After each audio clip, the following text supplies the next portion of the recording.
Welcome to దృశ్యం news. Kamareddy జిల్లా బాన్స్వాడ మండలం కోనాపూర్ గ్రామంలో పల్లె దవాఖానాలో స్వస్తి నారీ స్వశక్తి పరివార అభియాన్ ఆధ్వర్యంలో కోనాపూర్ పల్లె దవాఖానాలో బుధవారం వైద్య శిబిరాన్ని ఏర్పాటు చేశారు.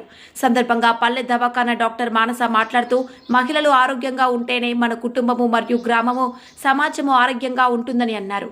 అలాగే ప్రభుత్వం ప్రతిష్టాత్మకంగా ప్రవేశపెట్టిన ఆరోగ్యకరమైన తల్లి ఆరోగ్యకరమైన పిల్లలు అనే కార్యక్రమంలో భాగంగా ప్రతి మహిళకు అవగాహన కల్పించి చైతన్యవంతం తీసుకొస్తామని డాక్టర్ మానస అన్నారు.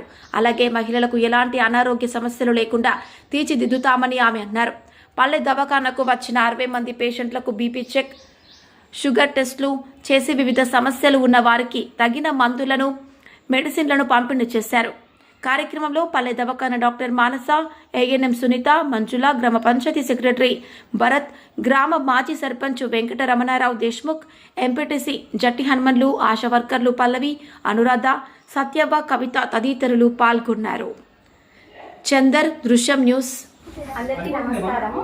నా పేరు మానస, కోనాపూర్ పల్లె దవాఖానా డాక్టర్ని. ఈరోజు స్వస్తి నారీ స్వశక్తి పరివార్ అభియాన్ ప్రోగ్రాము మన గవర్నమెంట్ ఒక ఉద్దేశం ఏంటంటే మహిళలు ఆరోగ్యంగా ఉంటేనే కుటుంబము అలాగే సమాజం కూడా ఆరోగ్యంగా ఉంటుందని ఈ యొక్క ప్రోగ్రామ్ని కండక్ట్ చేశాము. అలాగే ఆరోగ్యవంతమైన తల్లి ఆరోగ్యవంతమైన పిల్లలు. ఇప్పుడు గవర్నమెంట్ పెట్టిన ఈ యొక్క ప్రోగ్రామ్ని మేము ఖచ్చితంగా మహిళల్లో అవగాహన తీసుకొస్తాము. అలాగే మహిళలలో అనారోగ్యంగా ఉండకుండా ఆరోగ్య సమస్యలు అన్నీ పోయి మంచి ఆరోగ్యంగా ఉండేలాగా తీర్చిదిద్దుతాము. హలో.